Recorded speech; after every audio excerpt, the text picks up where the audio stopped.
This podcast is brought to you by the Washington State Department of Health. When we think about the COVID-19 vaccine hesitancy in the Black community, let's remember, it didn't happen by chance. It's justified in history. But the will to change the narrative is strong today, and our people are lending their voices to the conversation. We're sharing our stories and the reasons that made us choose the vaccine so we can lead the way for others to make a well-informed choice too. To hear our stories, visit hereforuswa.org. Realtors abide by a code of ethics. This is Article 9 in action. Beth, a first-time homebuyer, knew nothing about the home buying process, except that she wanted to buy a home. But her realtor had the expertise to make sure Beth understood every document, even giving her copies to review with her lawyer so Beth could close on her first home with confidence. Complicated things explained in simple terms. The difference between an agent and a realtor is real. Realtors are members of the National Association of Realtors. That's who we are. Somebody out there deserves to be recognized. And the men's room knows just who it is. So to you, we say, bottoms up, sailor. You're the toast of our shot of the day. Good time it is, and as usual, we head to the drink desk and Steve Throwhill to find out who we're toasting. Yes, indeed. And today, Mike, we toast the National Weather Service. Come on! Yeah, man, specifically of Grand Rapids, Michigan. Now, a statewide tornado drill. It was scheduled actually for earlier this afternoon, which makes sense given the weather that the Midwest and the South has had this week. Anyway, the point of the drill, teach people the difference between a tornado watch and a tornado warning, know the signs of an approaching tornado, develop an emergency preparedness kit, conduct regular tornado drills, and what commercial radio and broadcast TV stations supply reliable information. That was the point of the drill. This is going to be statewide. Now, I'm not saying that they're not reliable, but the drill was canceled due to severe weather. That's what I figured. I'm just throwing it out there, like, guys, if you're going to run a drill, which says, hey, you rely on us if the S hits the fan, this is not even the S hitting the fan that this drill is for. It's severe weather, and you canceled it. Like, maybe you're not the people we should trust. No. It's almost like if you have a playoff game in, I don't know, Green Bay, and the weather's going to be 10 degrees all week long, and you know on Sunday the game is going to be maybe 10 to 15 degrees. Do you practice in a bubble all week long, or do you just go out there and practice the weather that you're actually going to play? This might be a good time to do the drill based on the stuff that's going on. Just throwing it out there. But I wouldn't do shorts and T-shirt, but you got to be outside a couple times. But, you do you, guys. I thought most people knew. Like, a watch means there's a chance it'll happen. Most people know. But warning's like, count. Hey, like it. Right. But you can't count on what you think people know. And the point of this drill, because of the way the weather's been with the last week, basically. All right. 4 or 5 days, and they're like, hey, this would be a good time to do it. It's like, it is a good time to do it. And being that the weather is severe, this would be a great time to do it. But they're like, no, weather's too bad.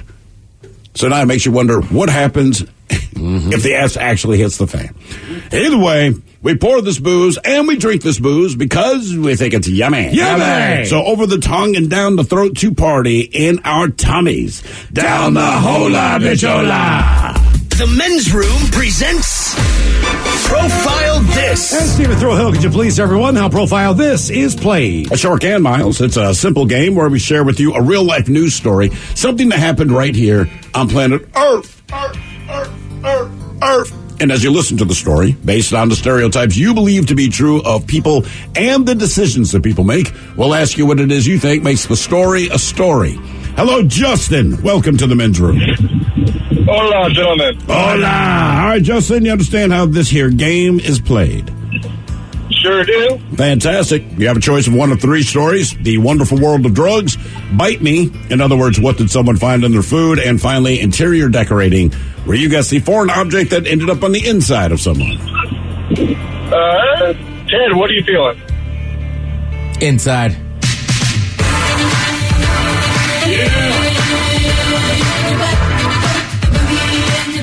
All right, in this case, it is not in the butt, sorry to disappoint, but it is, in fact, in someone's ear, which means this is involuntary. And as the story goes, when 40-year-old Zane Wedding went swimming a couple of weeks ago, he left with more than he bargained for. Something got inside his left ear and stayed there for 3 days. Oh, Mike, look at you. You go. He's got it covered. He's Maori. He works for Greenpeace. He'd taken a dip into the local pool in Auckland, New Zealand, when unbeknownst to him, a creature crept inside of his ear. By the time he got home, he had the sensation that his ear was blocked. He says, quote, I used some drops to clear it up, fell asleep on the couch later that night. When I woke up in the morning, it was still blocked. I went straight to the doctor. I was waiting for the doctor's surgery to open up, and it was infuriating. Well, initially, the doctor thought he might have been experiencing blocked water. So advised, hey, go home, use a hairdryer to dry it out. Never do that as a tip. But he knew that something didn't feel right. He says, quote, I left the doctor with no relief at all. I spent most of the weekend laying on my side or jamming a hairdryer in my ear. When I had to walk around, I would instantly be dizzy. When I would lay down, I could hear the water moving around in my eardrum. Over the weekend, I tried anything I could for relief. Ear candles, jumping on one leg, chewing gum. I went for a run, just anything I could think of to get the ear to be clear. Finally, on Sunday night, the wriggling suddenly stopped, but the ear was still blocked.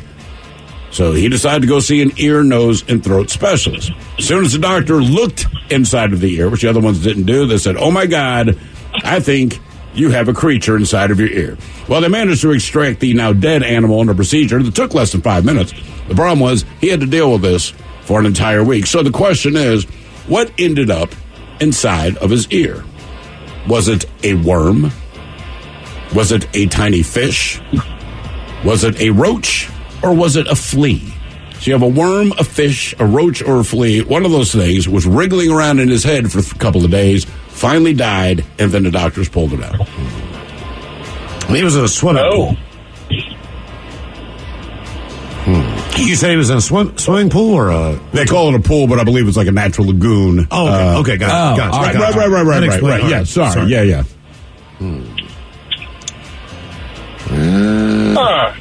I'm kind of leaning little fish, but what are you guys thinking? I think it's gross because it's a roach. Ted's going roach. You going roach? Yeah. I'm going worm there, Justin. Yeah, you know, I didn't trust my gut last time, but yeah, I'm going to go with fish. Little fish. Oh, nice. Little fish. It's not a big fish. I think a worm, the more I'm thinking about it, might survive for more than 2 or 3 days in there, because worms do live in you. Yeah, you might be right, but I'm going to stick with my final answer. Okay, we're going to find out what was in this guy's ear. Was it a worm, a fish, a roach, or a flea next?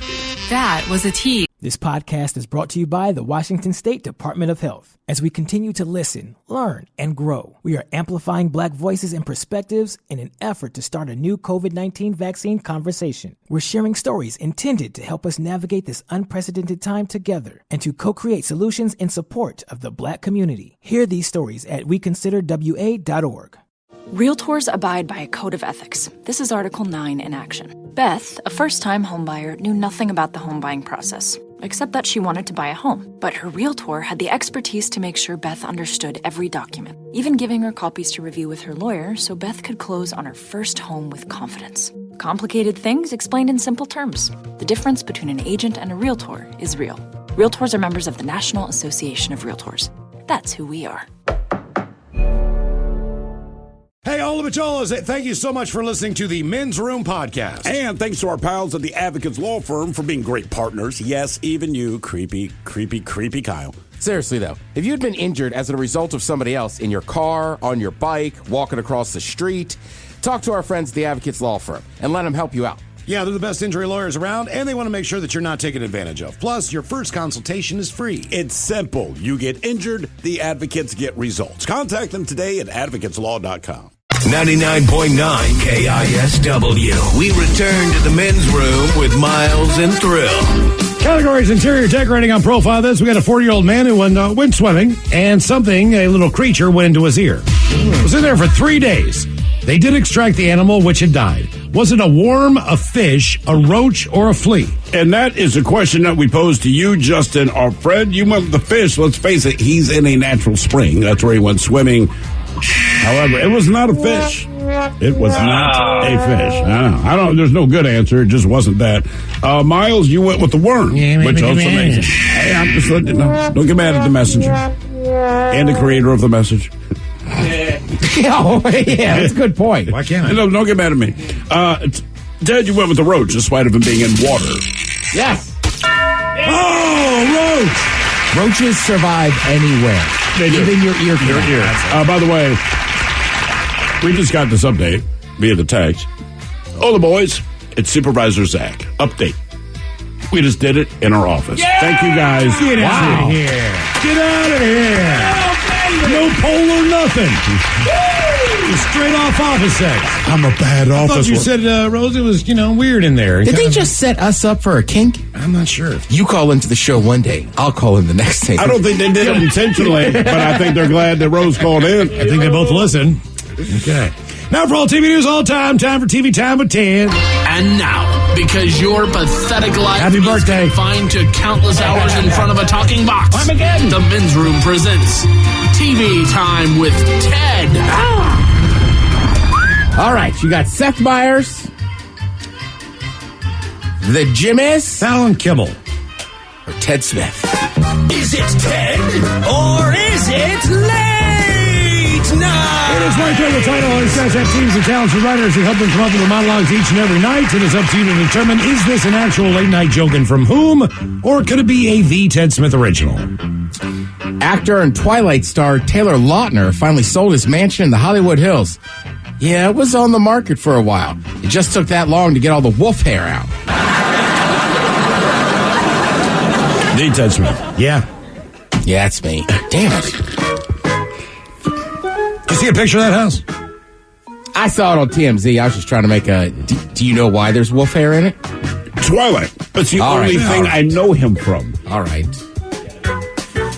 Good joke, Ted. Thanks, Mike. I thought I'd slip that one by you. 101-year-old man who dropped out of high school in the 1930s just got his diploma more than 80 years later. When he asked what he's going to do now, he said, "Spring break!" Fallon. Myers. That's Fallon. A 101-year-old man who dropped out of high school in the 1930s just got his diploma more than 80 years later. Asked what he's going to do now, the guy said, "Spring break!" The state of California announced that the indoor concert goers and fans at sporting events will no longer have to show proof of vaccination starting April 1st. So I guess if they get hit with a new variant, they could just say April Fools. Fallon. Or not, I'm sorry, Myers. Fallon. Kibble. Indoor concert goers and fans at sporting events here in LA will no longer have to show proof of vaccination starting April 1st. I guess they figure if we get hit with a new variant, they can just say April Fools, but... Zoom has announced a new avatar feature that lets users show up to meetings as an animal, like a dog, a rabbit, or a fox. There's nothing like getting laid off by a fox in the Bahamas. Seth Meyers? The Ted Smith. Fallon. Zoom has introduced a new avatar feature that lets users show up to meetings as an animal. Like a dog, a rabbit, or a fox. Yeah. There's nothing like getting laid off by a fox in the Bahamas. Why? I don't know. And it's like... To make it more entertaining, because it's terrible. Well, here's the thing you got to remember about Zoom is that everything's called a meeting. Right. Yeah, So, okay, like, when I okay, do yeah. Zoom, like, when the pandemic was going on, I did a Zoom every Friday with a bunch of friends, right? But that would be fun to have an avatar there. But it's not a meeting. I mean, I guess it's a meeting of friends. But, right. Right. It's not business. But we would never say we would say we're going to go meet at the bar. Exactly. But we don't consider it a meeting. It's a gathering. You're right. Right. So I'm just saying, like, sometimes with Zoom, I got to remember, like, they're also talking to people. They're just, talking to family or anything else. And, when you FaceTime relatives and they pass the phone around and everything else to all the people who are there, it might just be easier to just have them all there and talking individually. Yeah. Well, the other thing that I enjoy about Zoom, too, is you can kind of set it up and, like, it's just on. As opposed to feeling seasick when people are walking around and it's just a phone call. Mm-hmm. You know what I mean? Some people in my family do that all the time. We're just like, okay, stop. I have to explain that to my family as far as the FaceTime thing. Right. Stay still, please. Yeah, you don't want to know where I am right now. I'm in a strip club. Like I'm not picking this up, kid. Christina Ricci, she's returning to the Addams Family roots. She's going to be in a Netflix series called Wednesday that Tim Burton is making. Kind of funny, though. Like, she's not playing an older version of Wednesday. She has a major role. They're not saying what it is. They have a different girl that's playing Teenage Wednesday who's now attending Nevermore Academy. Catherine Zeta-Jones will play Morticia, and Luis Guzman is Gomez. Okay. Yeah. So, obviously, like, people are like, well, I guess she'll be, like, a faculty member at the school or whatever. You know what? I got to be honest with you. The Addams Family, like, even as a kid, I never really got into that one. Right? It doesn't do it for me. Right, the Addams Family. We watched it. And what's the other one? The Munsters. Yeah. Like, I was never really into them, and when the Addams Family movie came out, people were really pumped. I was like, nah. They weren't as nostalgic. I just didn't think they were good. It was both of those were nostalgic in the way of doing comedy. You have to remember, those are comedies. Yeah. So it's just situational comedy. They were full of jokes. So basically it was Gomez was always the sexually charged member of the family, regardless of whatever he was, vampire, I don't know. All right, and I think it's just a style, like, for whatever reason, like, I just never cared for it. I'd watch old reruns of the damn Beverly Hillbillies or, you know. And you're not a horror movie guy, either am I. Yeah, so I'm sure that's part of it, too. I was just like, all right, like, it's supposed to be funny because they're monsters, but I don't know. I do like that, though. What came first? The Addams Family, I assume? I believe so. And then the Munsters? I think the Munsters were a parody of, or they were the equivalent of that kind of a thing. Right, like we have Addams Family at home. One company would say, hey, we've got a made-up band called the Monkees. And then CBS would say, well, we have the Partridge Family. Right, exactly. And somebody else would just... Right, we have American Idol. We have The Voice. Yeah, right. I still liked the best one still was the Skating with the Stars. It just got didn't last long. Mm-hmm. Who would have known? Yeah, right. Let's see. We were talking about everybody's been talking about March Madness going on. So basically, a recent poll set up to determine who has the craziest fans. Right in basketball. Correct, college basketball, but they're only talking about student sections. Okay, all right. Because I mean. Which I feel like in basketball, like in football, the student section is massive, but those stadiums are so big and there's so many more people there as well. It's hard to tell. It's fun, like, you know, like, I don't know, we used to kind of sneak into them when we go to big games, right? Now, granted, we were 10 years younger too, but it's not like the epicenter of a stadium the way, like, when you go to a basketball game, the student section runs all the chants, they do everything, so you're getting fired up. And I will say this. Unlike soccer, which sticks their major fan bases in the goal area. Yeah. Correct. Yeah, soccer's a good point. Their supporter groups run everything in those. They do, but they're not front and center.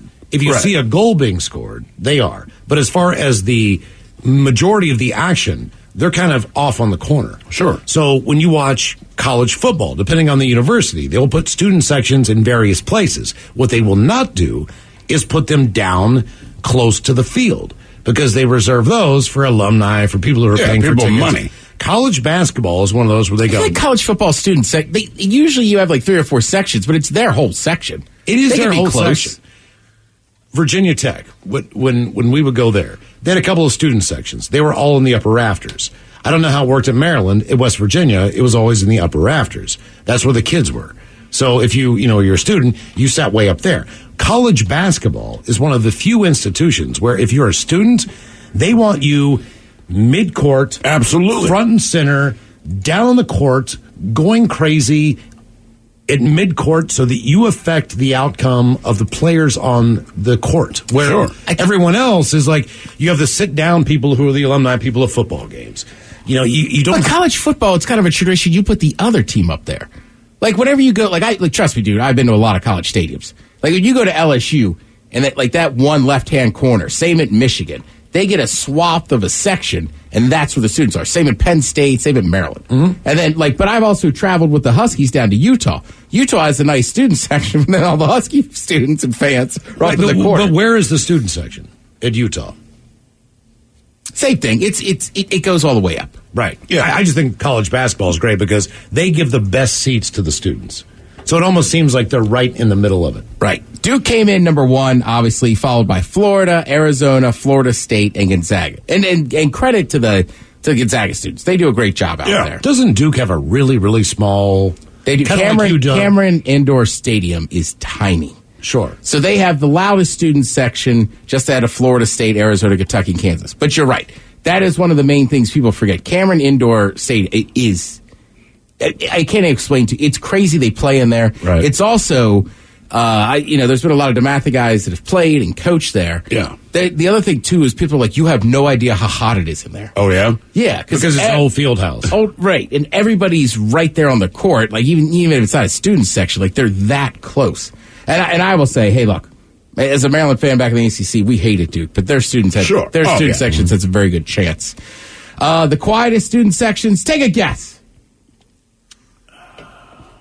Teams that would suck, but I guess I would not include the tournament. I will say the quietest one is pretty simple. What do college kids love? Booze. Oh, so Utah or BYU? BYU's number one. Right, exactly. Like that. I mean, I'm sure they do a good job, but it's hard to get as excited when you don't have a bunch of drunk. They'll always make more noise when you add alcohol, right? What is it? Yeah. College basketball, you can. I know football, but college basketball I haven't really gone to in a while. Can you buy beer in there like you can? I guess some schools, depending on the thing. So if I'm a student and I go to a certain college, if I go to Duke, can I go up and get a beer from 21?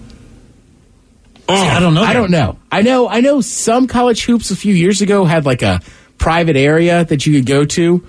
But the rules have changed, and honestly, I haven't been to a college hoops game in probably 3 years. Yeah, me neither. So I'm not sure about that one anymore. But it is kind of interesting to watch that. And frankly, basketball, you're so close, and they could hear everything that it does affect foul shots. Careful.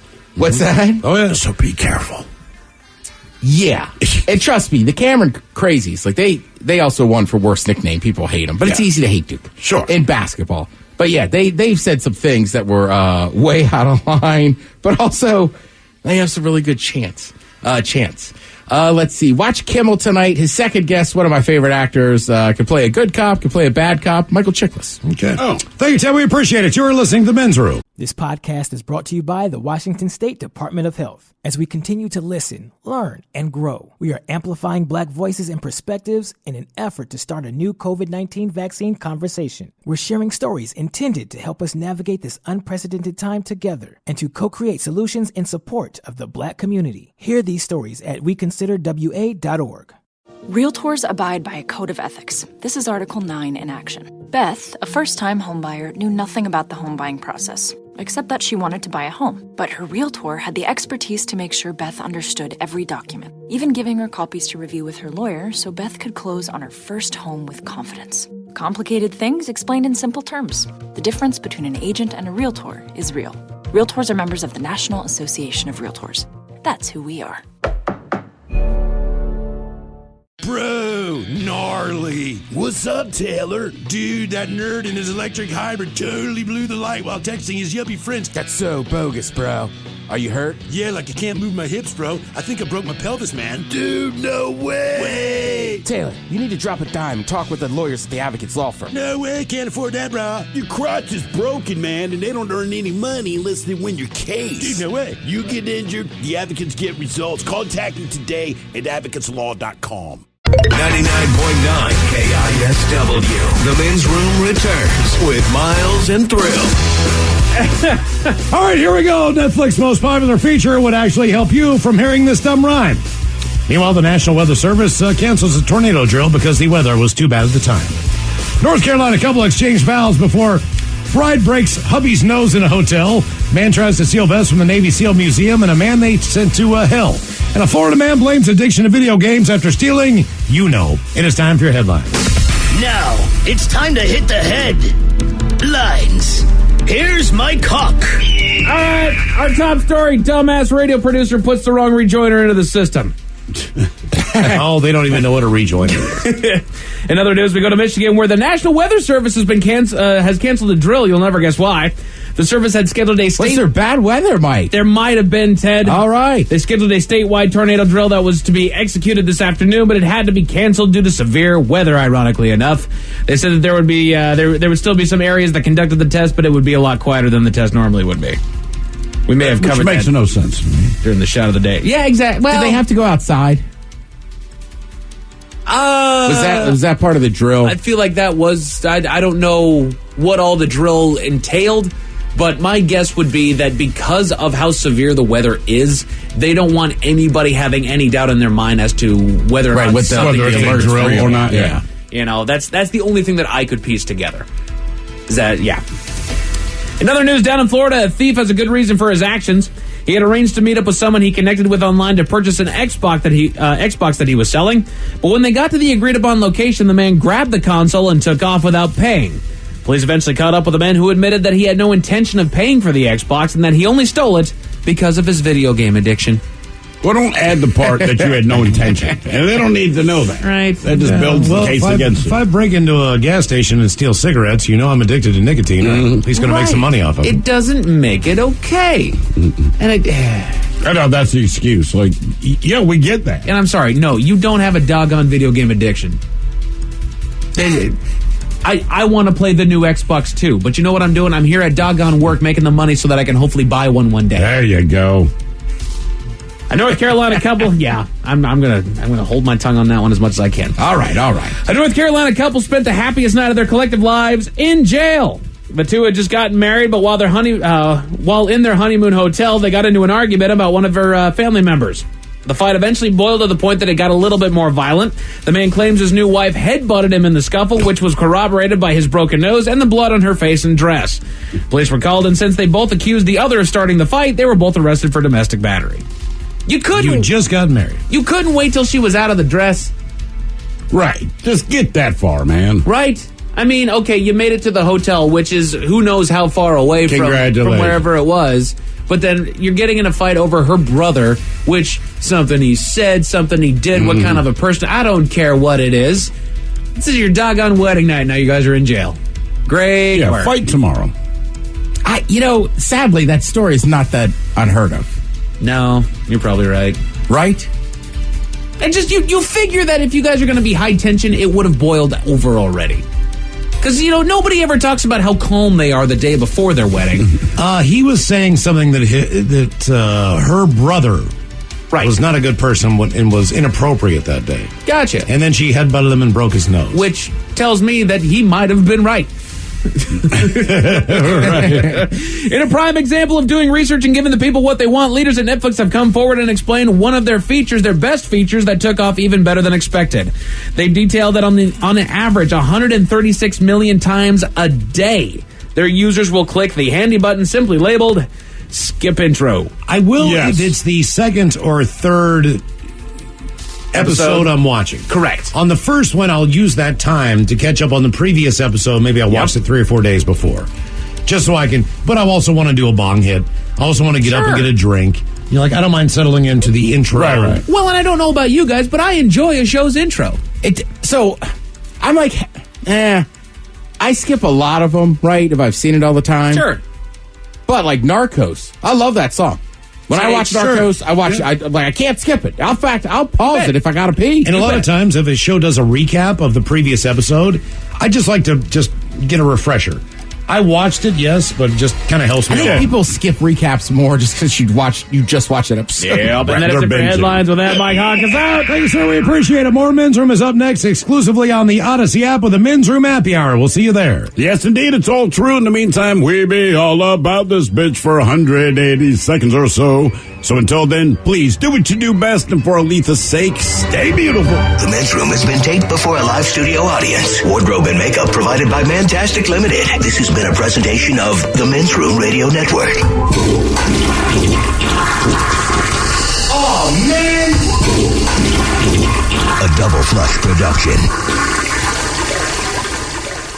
This podcast is brought to you by the Washington State Department of Health. When we think about the COVID-19 vaccine hesitancy in the Black community, let's remember, it didn't happen by chance. It's justified in history. But the will to change the narrative is strong today, and our people are lending their voices to the conversation. We're sharing our stories and the reasons that made us choose the vaccine so we can lead the way for others to make a well-informed choice too. To hear our stories, visit hereforuswa.org.